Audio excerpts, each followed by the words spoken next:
Je suis désolée, mais nous ne pouvons pas simplement donner de l'argent liquide à quiconque entre, déclara Sophie Bernard, la directrice de l'agence, sa voix dégoulinant de condescendance alors qu'elle repoussait le bordereau de retrait de la femme noire sur le comptoir.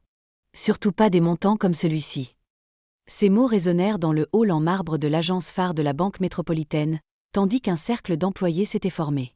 Une jeune femme se pencha vers son collègue, chuchotant juste assez fort pour être entendue. « Ouais, bien sûr. Elle n'a même pas l'air d'avoir ce genre d'argent. » Des rires parcoururent le groupe. Amina Diallo, la PDG noire sous couverture, se tenait là, sa dignité intacte mais l'humiliation grandissant à chaque seconde. Ce que ses employés ignoraient était sur le point de changer radicalement leur carrière, leur vie et cette banque pour toujours, lorsque la femme qu'ils jugeaient indigne de retirer son propre argent révélerait sa véritable identité. Avez-vous déjà été jugé avant même que quelqu'un connaisse votre nom ou qui vous êtes? Cette histoire offre l'exemple le plus satisfaisant de karma instantané que vous verrez cette année. Et si vous pensez que tout le monde devrait être traité équitablement et respecté, quelle que soit sa couleur de peau, commentez « Le respect avant tout » dans la section des commentaires et cliquez sur le bouton s'abonner maintenant. L'histoire a commencé lorsqu'une élégante femme noire se tenait calmement au comptoir, la posture droite, l'expression composée malgré le fait d'être entourée par le personnel de la banque dont les visages allaient du mépris au ricanement ouvert. C'était Amina Diallo, bien qu'aucun des employés ne l'ait reconnue. 25 ans avant ce moment humiliant dans le hall de la banque, Amina Diallo se tenait derrière un autre comptoir, portant un uniforme impeccable et un badge indiquant « stagiaire guichetière ». Son parcours depuis ce premier poste jusqu'à la direction générale est tout simplement extraordinaire. Amina ne venait pas d'une famille riche ou de relations influentes. Ce qu'elle avait, c'était la détermination, l'intelligence et une éthique de travail inébranlable qui l'ont propulsée à travers les rangs de la Banque métropolitaine, de guichetière à chargée de clientèle professionnelle, de directrice d'agence à directrice régionale. Amina excellait dans chaque rôle qu'elle occupait. En cours de route, elle a obtenu son MBA à HEC Paris, a dirigé des trimestres records dans 3 divisions différentes et s'est forgé une réputation de solutionneuse de problèmes capable de redresser les agences en difficulté. Lorsqu'elle a atteint le comité exécutif en tant que directrice des opérations il y a 5 ans, beaucoup pensaient qu'elle avait atteint le plafond de verre. Ils avaient tort. Il y a 3 mois, lorsque le PDG de la Banque métropolitaine a annoncé sa retraite, le conseil d'administration s'est retrouvé à la croisée des chemins. Malgré les références impeccables d'Amina et 2 décennies de loyaux services, plusieurs membres du conseil ont exprimé des inquiétudes quant à sa capacité à diriger. Lors de réunions privées, ses préoccupations semblaient moins portées sur ses qualifications que sur la question de savoir si les grands clients seraient à l'aise avec sa peau noire comme visage de l'entreprise. Après un vote controversé, Amina Diallo est devenue la première femme noire à diriger la Banque métropolitaine. Son discours d'acceptation fut courtois mais direct. « Je veillerai à ce que chaque client, chaque employé et chaque communauté que nous servons bénéficient du même niveau de respect et d'excellence. » Sans exception. Ce n'étaient pas des mots vides. En coulisses, Amina avait suivi une tendance inquiétante de plaintes clients. Si les scores de satisfaction globale semblaient bons, une analyse plus approfondie révélait des disparités significatives dans la qualité du service. Certaines agences, certaines données démographiques. Les chiffres racontaient une histoire troublante que la direction précédente avait enterrée. Plutôt que de se fier aux rapports et aux témoignages indirects, Amina a décidé de voir par elle-même. L'approche « patron incognito » n'était pas un gadget. C'était le seul moyen de découvrir la réalité non filtrée à laquelle ses clients étaient confrontés. L'agence phare du centre-ville, disons, sur un grand boulevard parisien, était dirigée par Sophie Bernard, une employée expérimentée de 15 ans avec un dossier impressionnant sur le papier. Ses chiffres étaient exceptionnels, volume de transactions élevé, excellente génération de nouveaux comptes. Mais Amina avait remarqué quelque chose dans les données brutes. Si les plaintes officielles étaient rares, les entretiens de départ des clients racontaient une autre histoire. Les gens partaient, en particulier les clients issus de minorités visibles, citant un mauvais service et le sentiment de ne pas être les bienvenus. Interrogés, la plupart ne donnaient pas de détails, emmenant simplement leurs affaires ailleurs. Il était 9h15 un mardi matin quand Amina Diallo franchit les portes tournantes de l'agence phare de la Banque métropolitaine.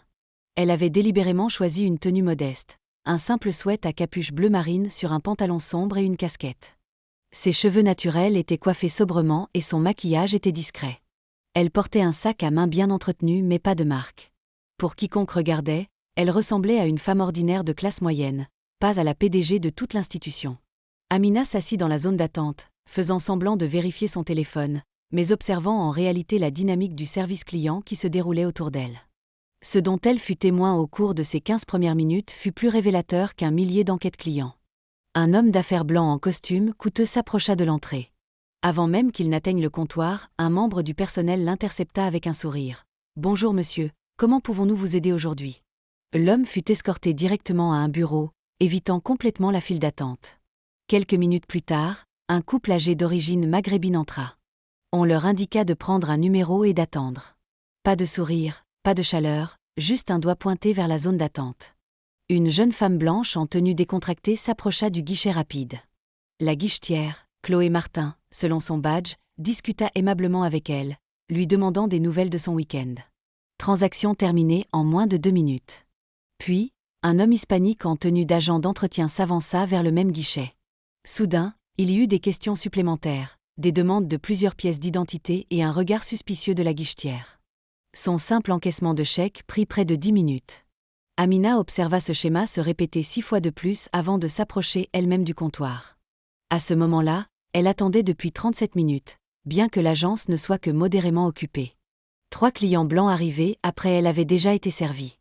Quand Amina atteignit enfin le guichet de Chloé, le sourire de la jeune femme vacilla. « Comment puis-je vous aider ?»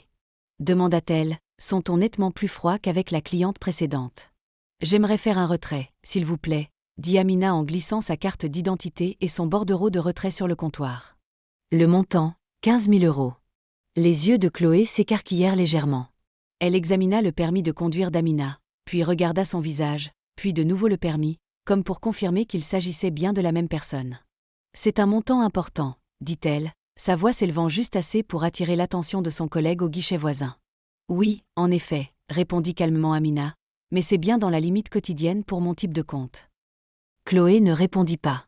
Au lieu de cela, elle se tourna et chuchota quelque chose à Marc Fournier, le guichetier senior à côté. Marc jeta un coup d'œil, hocha la tête, puis s'approcha, se positionnant directement derrière Chloé de manière à dominer le comptoir. « Y a-t-il un problème ici ?» demanda-t-il fort, non pas à Chloé, mais à Amina. Les têtes se tournèrent dans le hall. D'autres clients fixaient. Une femme âgée serra plus fort son sac à main. Amina sentit le poids de tous les regards, le jugement silencieux, l'hypothèse immédiate qu'elle devait faire quelque chose de mal. Avec un sang-froid remarquable, Amina posa sa carte bancaire sur le comptoir à côté de sa pièce d'identité. « Aucun problème.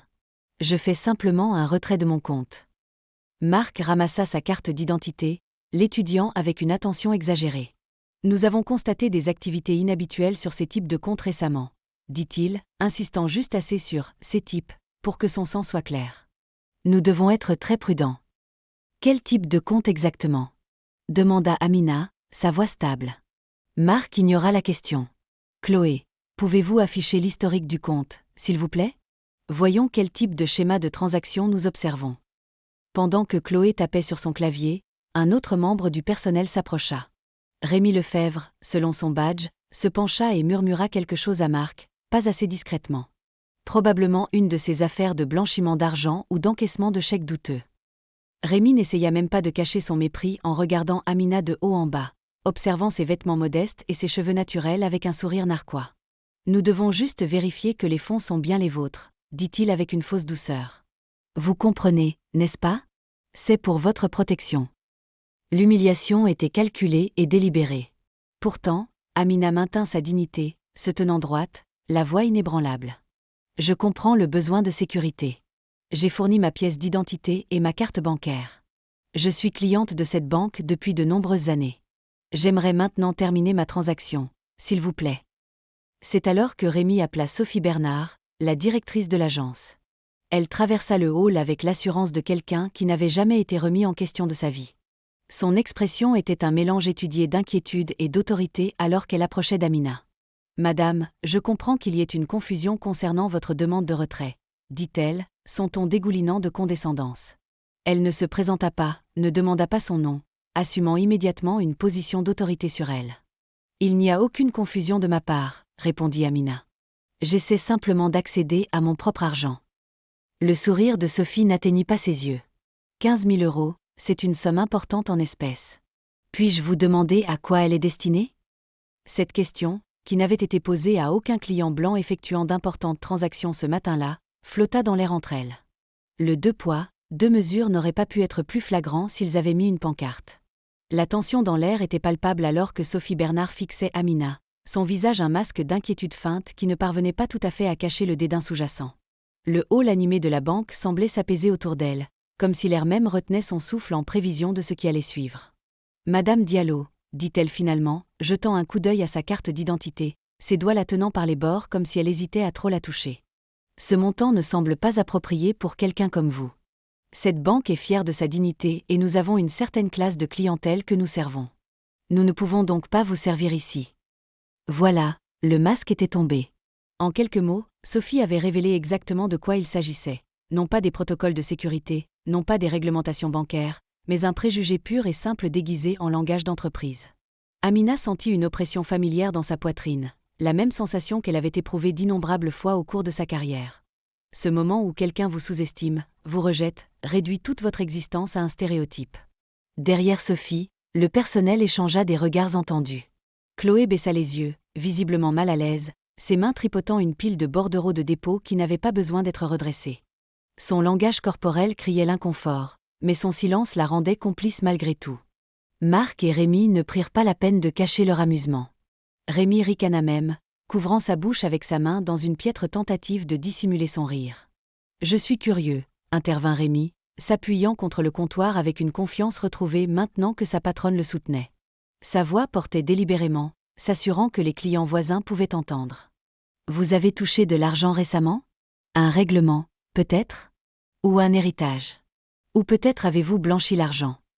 L'implication était limpide. Dans leur esprit, il n'y avait tout simplement aucun moyen légitime pour une femme noire d'avoir accès à ce genre d'argent. Cela devait être une sorte de coup de chance, plutôt que le fruit d'un travail acharné, de l'intelligence et de la détermination. Une jeune mère blanche avec 2 enfants avait interrompu sa transaction au guichet voisin, observant ouvertement la scène.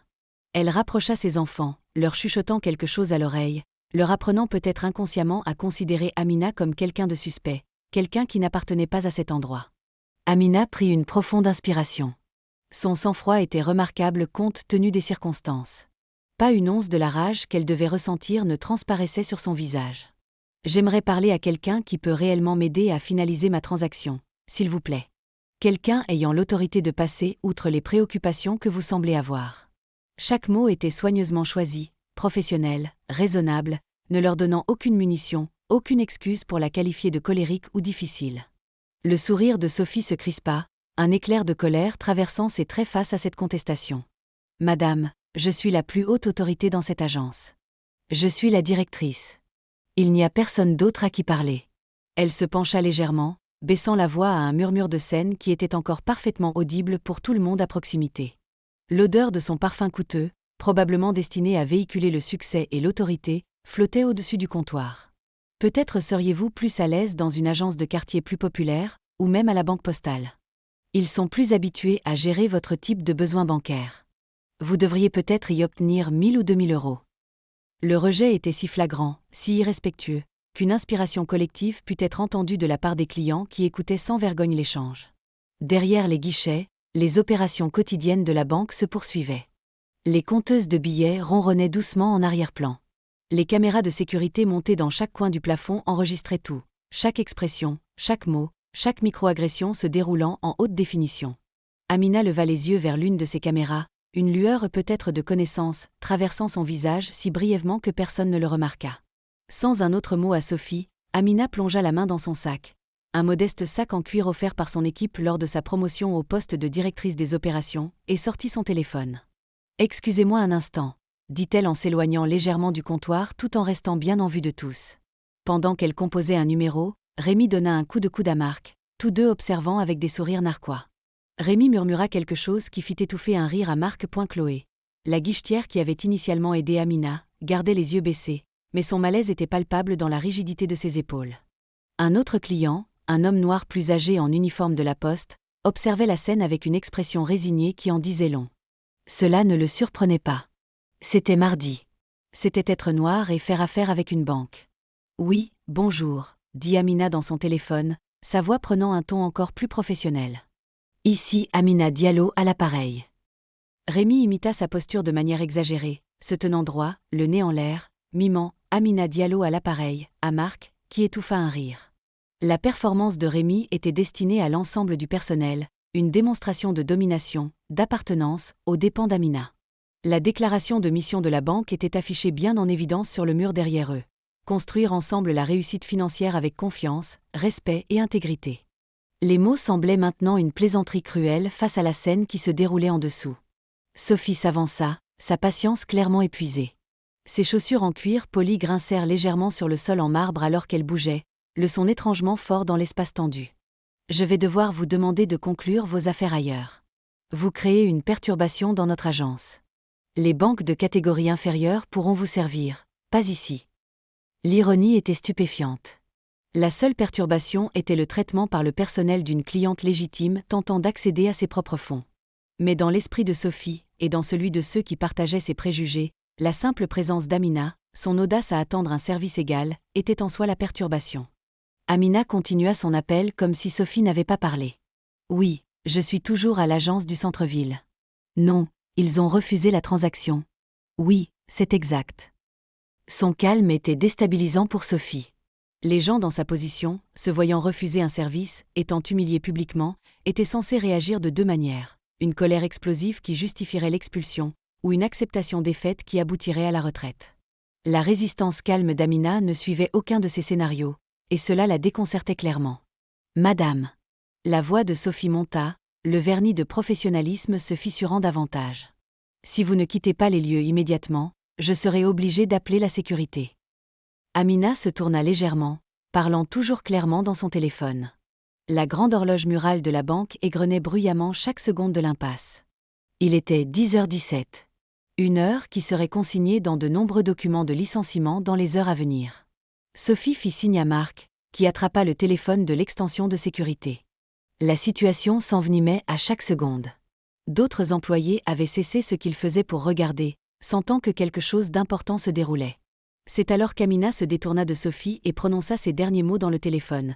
Des mots qui allaient tout changer dans les instants suivants. « Nathalie, j'ai besoin de vous à l'agence du centre-ville. Maintenant. » Le nom frappa Sophie comme un coup physique. Nathalie ?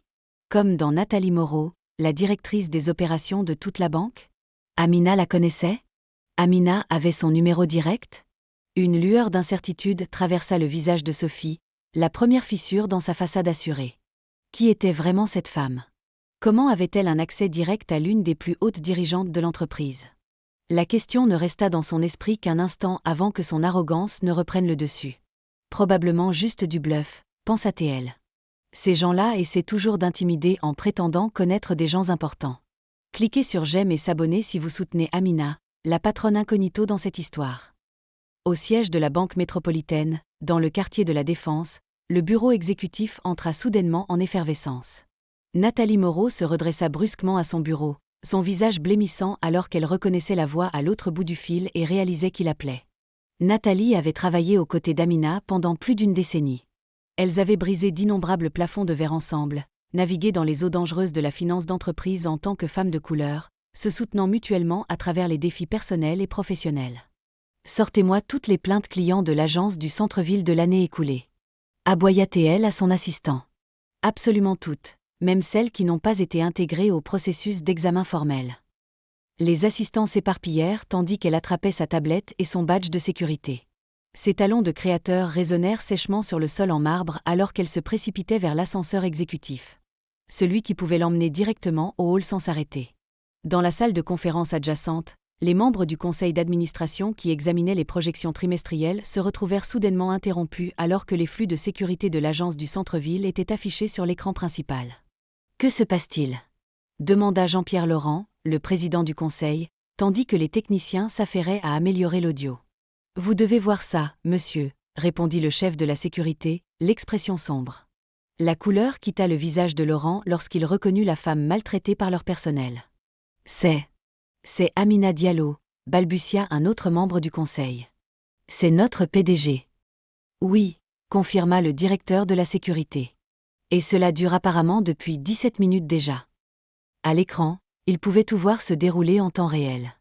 Le conseil regarda en silence stupéfait leur PDG être traité avec mépris dans sa propre banque. « Enregistrez tout », ordonna Laurent, sa voix tendue par une fureur à peine contenue. « Chaque seconde, chaque mot.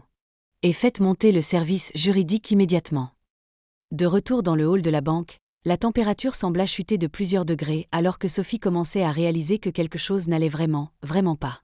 La confiance disparut de son visage, remplacée par les premières lueurs d'incertitude. À son insu et à celui de son personnel, les caméras de sécurité avaient également capturé leur traitement des autres clients tout au long de la matinée. Le schéma de discrimination dont Amina avait été témoin de première main, chaque interaction, chaque traitement disparate, chaque service préférentiel était désormais conservé comme preuve. Le même système conçu pour protéger la banque des menaces externes était sur le point d'exposer la menace qui se trouvait à l'intérieur depuis le début. Amina Diallo se tenait parfaitement immobile, le téléphone maintenant rangé dans son sac, observant la réalisation poindre lentement sur le visage de Sophie Bernard qu'elle venait peut-être de commettre la plus grosse erreur de sa carrière. Au 21e étage du siège de la Banque métropolitaine, le chaos avait éclaté dans la suite exécutive. La salle d'observation normalement calme, où les flux de sécurité de toutes les agences étaient surveillés, s'était transformée en salle de crise en quelques minutes. « Affichez tous les angles que nous avons », commanda Nathalie Moreau, sa voix tendue par une fureur contrôlée. La directrice des opérations se tenait droite comme un i dans son tailleur bleu marine, son comportement habituellement calme remplacé par une intensité qui faisait bouger son personnel avec une urgence sans précédent. « Je veux l'audio, la reconnaissance faciale, les horodatage surtout. » L'équipe de sécurité s'empressa d'obéir à ces directives, les doigts volants sur les claviers alors qu'ils affichaient plusieurs vues de caméras du hall de l'agence du centre-ville. Les écrans se remplirent de différents angles de la même scène humiliante. Amina Diallo, leur PDG, traitée comme une criminelle dans sa propre institution. La caméra 3 a l'audio le plus clair, rapporta un jeune technicien, son visage pâle alors qu'il réalisait la gravité de ce dont ils étaient témoins. Et nous avons des images continues depuis le moment où elle est entrée dans l'agence à 9h15. Dans la salle du conseil adjacente, 3 membres du conseil qui étaient en réunion de planification trimestrielle, Jean-Pierre Laurent, Catherine Dubois et Michel Petit, regardaient en silence stupéfaits les flux de sécurité remplir les écrans muraux. Ils pouvaient tout voir, les sourires narquois, les roulements d'yeux, le manque de respect flagrant, le traitement différencié des clients basé uniquement sur l'apparence. Le schéma était indéniable, et il se déroulait en temps réel sous leurs yeux. « C'est notre PDG », confirma Jean-Pierre Laurent, son expression sombre sous ses cheveux argentés. Le flux audio s'activa juste au moment où Sophie Bernard disait « Ces agences de quartier ou la banque postale sont vraiment mieux équipées pour vos besoins. » Sa voix dégoulinant de condescendance remplit la salle du conseil. Ce n'était pas seulement un mauvais service client. Ce n'était pas seulement de l'impolitesse. C'était la discrimination systémique dont ils s'étaient tous convaincus qu'elle n'existait pas dans leur institution. « Cela se passe dans notre agence phare », murmura Catherine Dubois. Elle n'eut pas besoin de finir la question.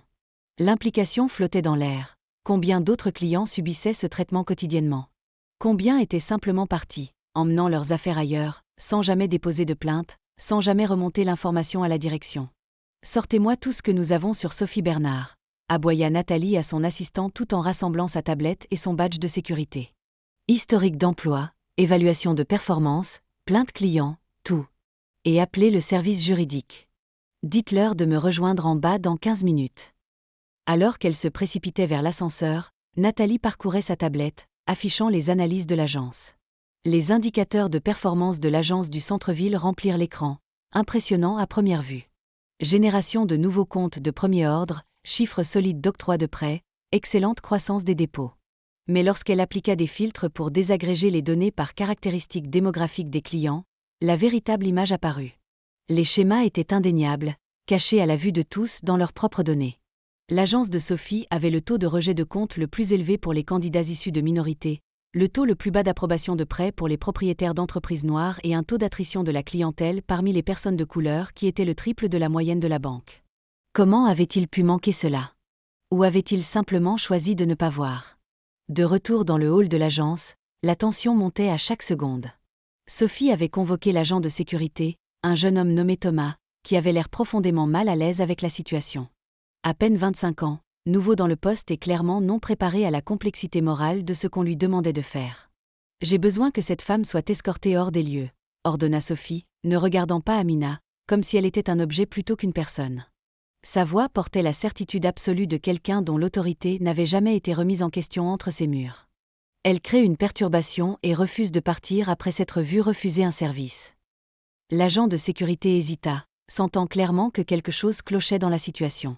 Son regard oscillait entre Sophie, sa supérieure technique, et Amina, dont le calme contrastait vivement avec l'agitation croissante de la directrice. Monsieur, dit calmement Amina au garde, j'ai parfaitement le droit d'être ici. Je suis cliente de cette banque et j'essaie d'accéder à mes propres fonds. J'ai fourni toutes les pièces d'identité requises et n'ai enfreint aucune règle ni loi. Thomas, l'agent de sécurité, transféra son poids d'un pied à l'autre, clairement tiraillé. Sa formation avait couvert les protocoles de vol et les procédures d'urgence, mais rien ne l'avait préparé à cette zone grise morale. Madame. Le visage de Sophie rougit de colère face à l'hésitation du garde et au fait d'être contredite devant son personnel. C'est une entreprise privée et nous nous réservons le droit de refuser le service à toute personne qui pourrait tenter de commettre une fraude. L'accusation flottait dans l'air. Fraude. Sans preuve, sans fondement. Sophie avait porté l'une des allégations les plus graves possibles dans un environnement bancaire. Et pourtant, pour ceux qui regardaient, la véritable fraude devenait de plus en plus apparente. La fraude de l'égalité de service, de la méritocratie, de l'équité. Le personnel avait formé un mur littéral derrière Sophie. Marc, les bras croisés, son badge de sécurité retourné pour que son nom ne soit pas visible. Rémi, avec un sourire satisfait, faisant tournoyer un stylo entre ses doigts dans un geste de mépris désinvolte. Et même Chloé, qui avait semblé mal à l'aise plus tôt, se tenait maintenant solidaire de ses collègues, bien que ses yeux restassent fixés sur le sol. Le message était clair, c'était eux tous contre Amina, un front uni du pouvoir institutionnel aligné contre une seule cliente dont le seul crime était de s'attendre à être traitée avec une dignité élémentaire. D'autres clients dans l'agence avaient remarqué la confrontation. Certains faisaient semblant de se concentrer sur leurs propres transactions, les yeux jetant des regards occasionnels vers la scène. D'autres regardaient ouvertement, leurs expressions allant de l'inconfort à un intérêt piquant pour le drame qui se déroulait. Un homme blanc d'âge moyen qui attendait dans la file s'avança, s'immisçant dans la situation avec l'assurance de quelqu'un qui n'avait jamais remis en question son droit d'occuper n'importe quel espace. « Écoutez, madame, certains d'entre nous ont de vraies opérations bancaires à faire aujourd'hui, dit-il en faisant un geste impatient. Si vous ne partez pas, arrêtez au moins de causer des problèmes à tout le monde. » L'ironie était douloureuse. Amina pensa aux innombrables réunions où elle avait souligné l'expérience client comme la pierre angulaire de leur modèle économique, aux programmes de formation qu'elle avait défendus, aux initiatives d'inclusion qu'elle avait financées, tout cela semblant sans valeur face aux préjugés profondément enracinés qu'aucune note de service ne pouvait éradiquer. Plutôt que d'argumenter, Amina leva tranquillement son téléphone et continua de documenter l'escalade de la situation. Elle enregistra les expressions du personnel, l'inconfort de l'agent de sécurité, l'intervention du client, tout cela préservé avec une clarté cristalline. Chaque seconde d'enregistrement était un autre clou dans le cercueil de carrière bâti sur la discrimination. Sophie remarqua l'enregistrement et son expression s'assombrit davantage. La veine sur sa tempe palpitait visiblement alors qu'elle luttait pour garder le contrôle d'une situation qui lui échappait rapidement. La photographie n'est pas autorisée dans la banque. C'est une autre violation de nos politiques. En fait, répondit Amina, sa voix stable, selon la propre politique de service client de la Banque métropolitaine, section 4.3, les clients ont le droit de documenter toute interaction où ils estiment que leurs droits sont violés. La spécificité de ses connaissances décontenança Sophie, mais seulement momentanément. Derrière ses yeux, des questions commençaient à se former. Qui était vraiment cette femme? Comment connaissait-elle les politiques de l'entreprise avec autant de détails? Comment avait-elle le numéro direct de Nathalie Moreau? Mais plutôt que de considérer ces questions, plutôt que de faire une pause pour réévaluer la situation, le visage de Sophie se tordit en une grimace laide alors qu'elle se tournait vers le personnel et l'agent de sécurité. « C'est exactement ce dont je parle. » dit-elle assez fort pour que tout le monde dans le hall l'entende. Ces gens-là essaient toujours de profiter du système. Ils viennent ici en pensant connaître les règles mieux que nous, cherchant la moindre faille à exploiter.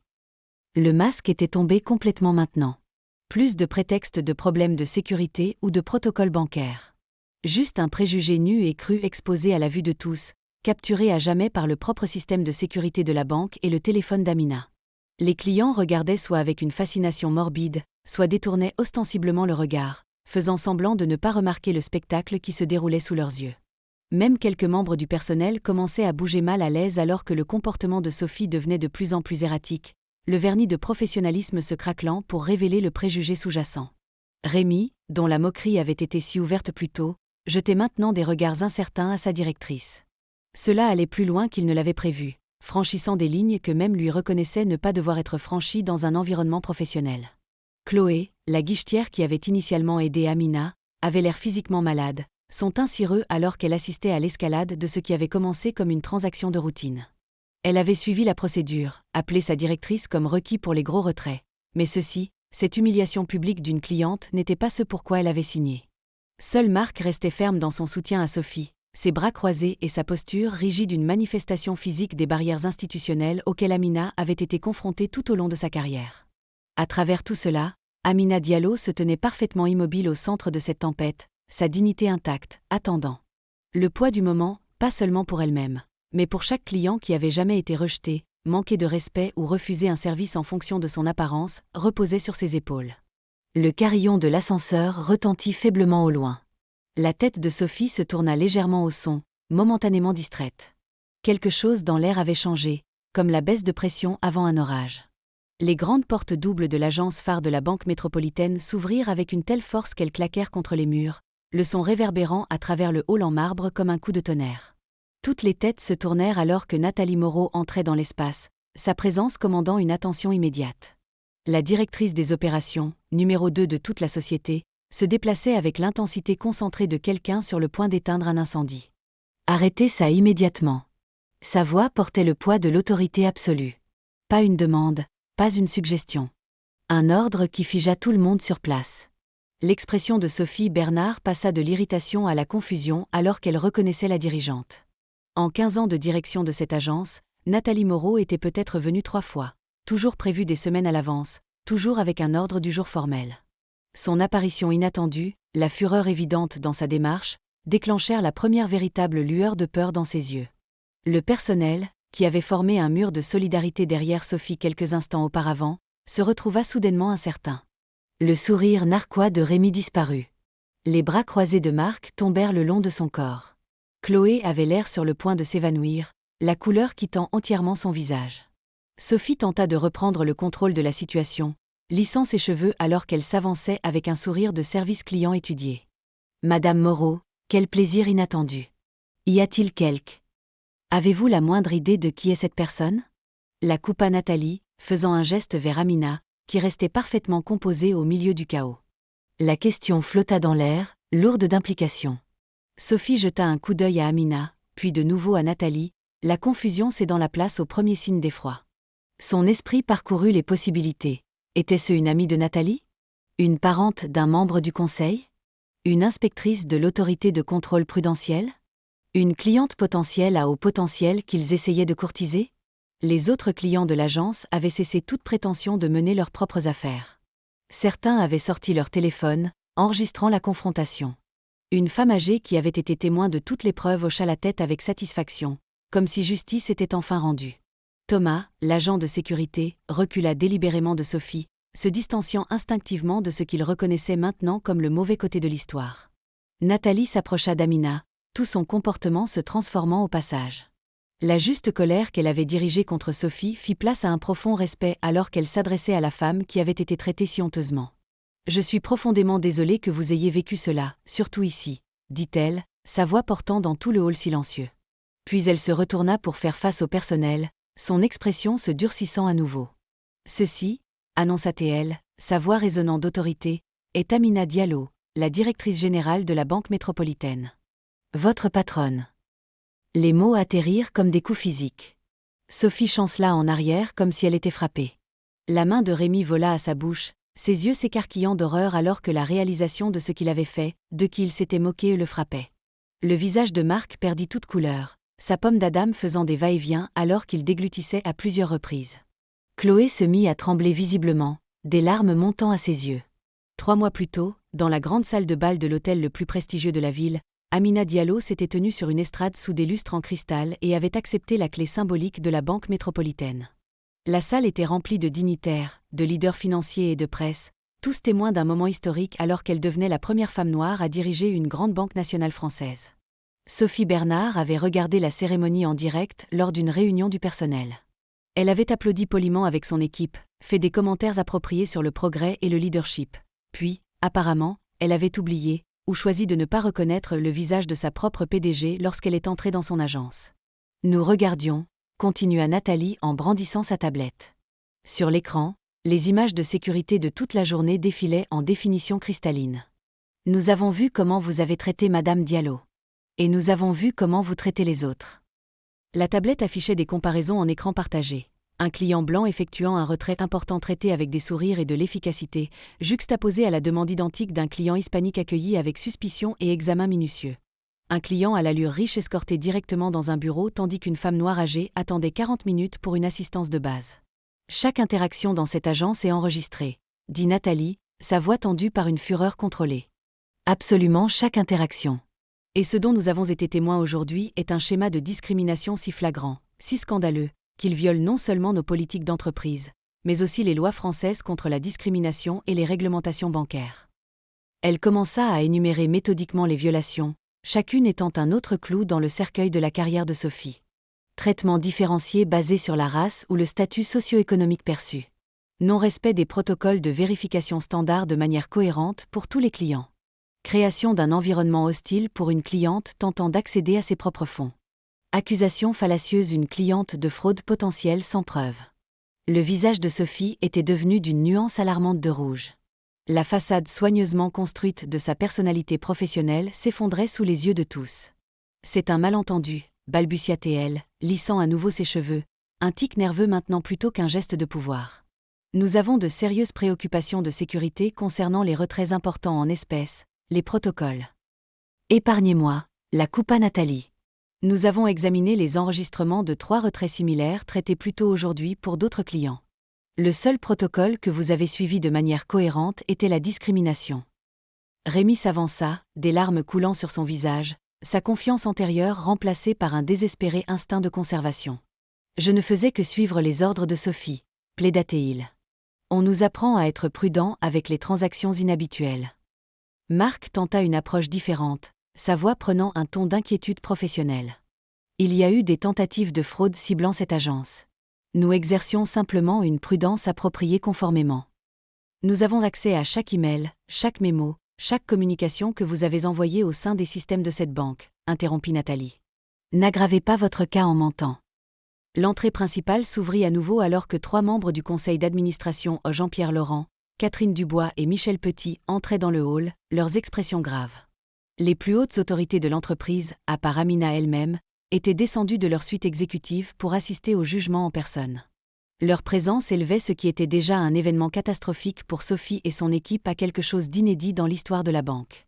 Les membres du conseil n'apparaissaient tout simplement pas en première ligne des opérations quotidiennes, sauf si quelque chose d'extraordinaire exigeait leur attention personnelle.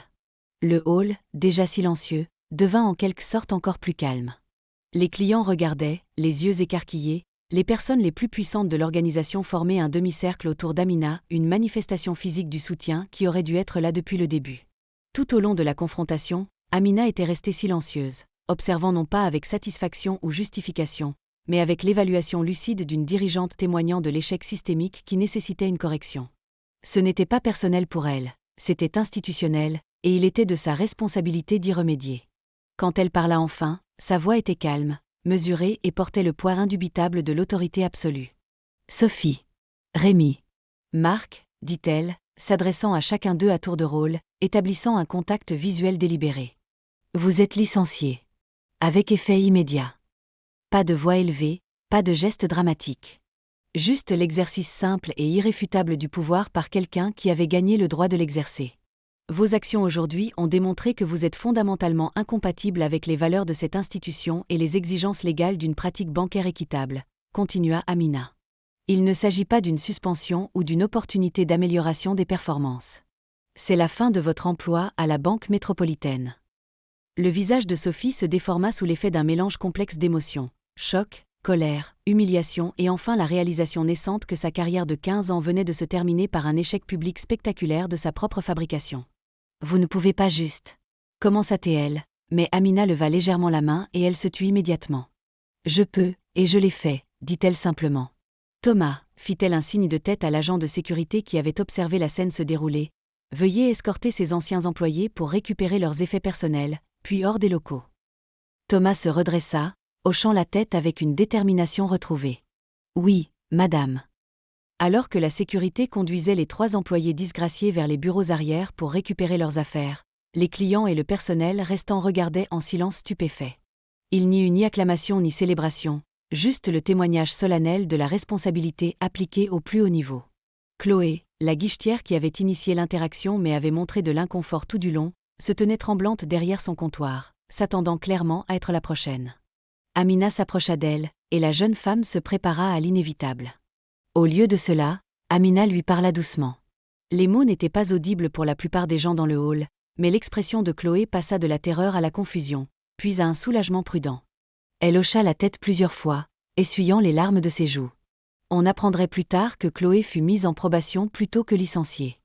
Sa volonté de reconnaître ses erreurs et son malaise visible face au comportement de ses collègues avaient été notés par Amina et les enregistrements de sécurité.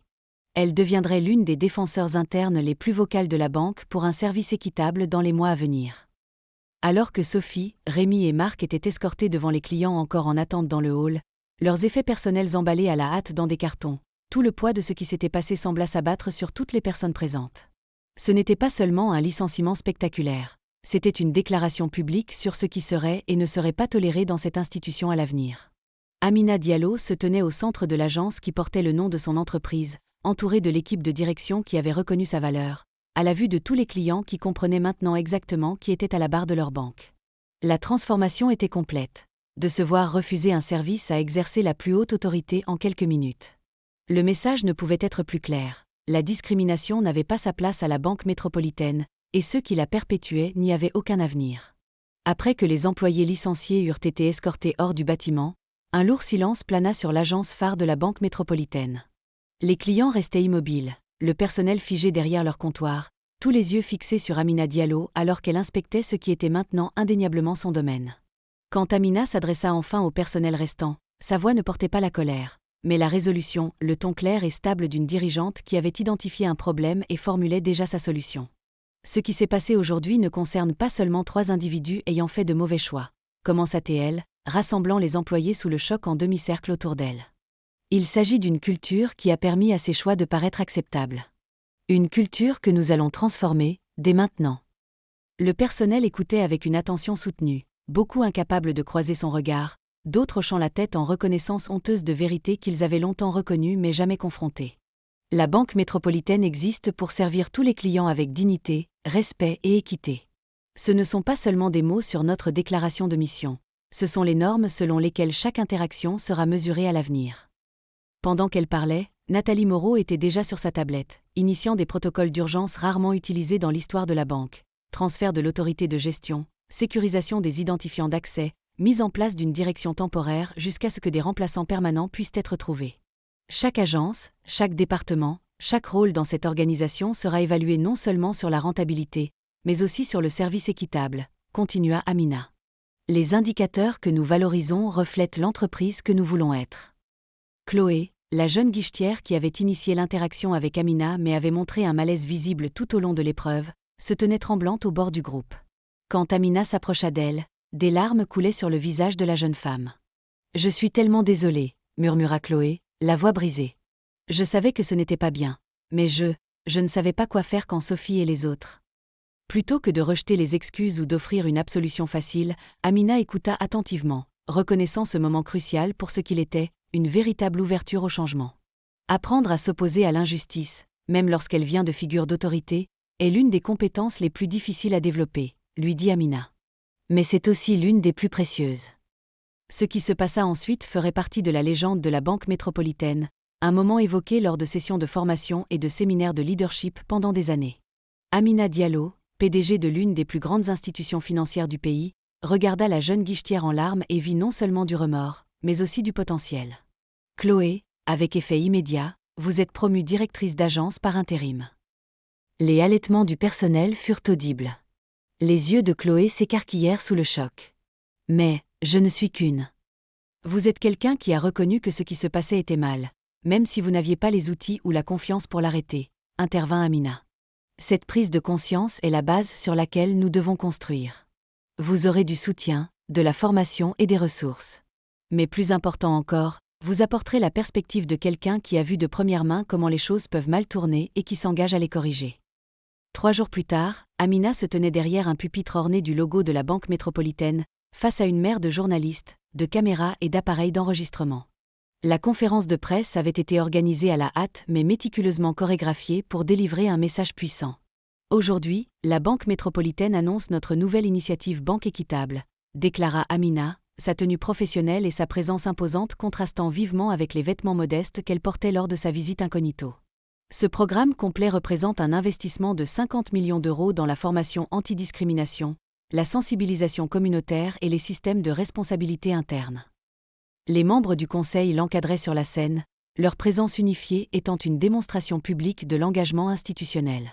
Ce que les journalistes ne savaient pas, c'était à quel point la réunion d'urgence du Conseil avait été houleuse, plusieurs membres ayant initialement rechigné à l'ampleur de l'investissement et à l'aveu public de faute que cela représentait.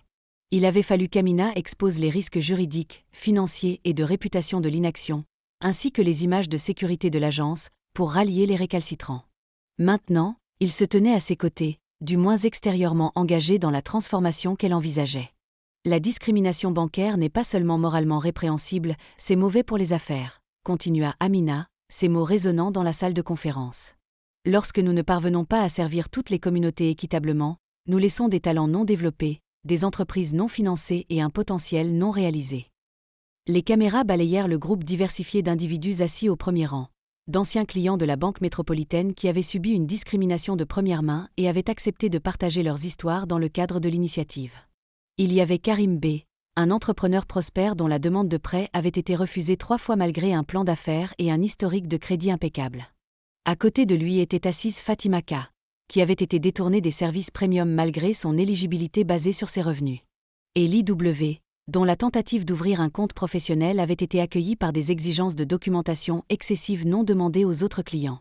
Ces personnes courageuses, Amina les reconnut d'un geste, ont accepté de siéger à notre nouveau comité consultatif clientèle équité, garantissant que les expériences vécues éclairent nos politiques à l'avenir. La conférence de presse ferait la une des journaux nationaux, non seulement pour l'aveu sans précédent de pratiques discriminatoires par une grande institution financière, mais aussi pour les engagements concrets et mesurables pris pour y remédier. Dans les semaines et les mois qui suivirent, Amina Diallo devint le visage de la responsabilité d'entreprise en France. Sa mise en œuvre inébranlable des changements promis, des pratiques d'embauche révisées aux indicateurs de performance remaniés, en passant par les programmes d'investissement communautaire, démontra que son engagement allait bien au-delà de la gestion des dégâts. Les directeurs d'agences virent leurs primes liées aux indicateurs d'équité aux côtés des indicateurs de performance traditionnels.